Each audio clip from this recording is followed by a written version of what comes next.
Do you want your Voidshell skins to look like this?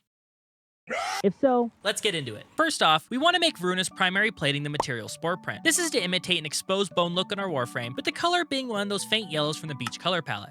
second, We want a more fleshy look on our Veruna, so we use the material Tough Vested Moss.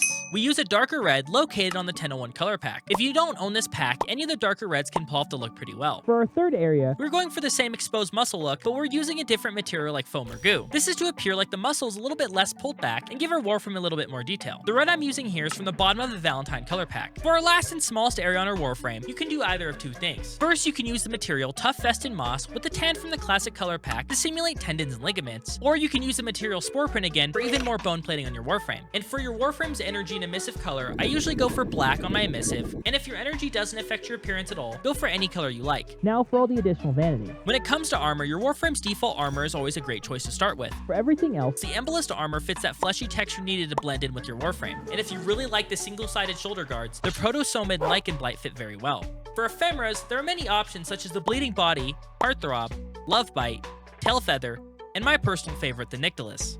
These are the custom colors I use for my ephemera. The only potential problem that you may have is that your armor and ephemera colors may not blend well, meaning that you might have to scrap one to complete the whole look you desire. when it comes to your Cyandana, The Nyctalus wings take up a lot of real estate, making the Thorax Cyandana a perfect choice. But if you're not using the Nyctalus ephemera, there are a few other Cyandana options. such as the Allspawn, Lichen Blight, McCusk, Night Hunter, Apoxis, and Apis.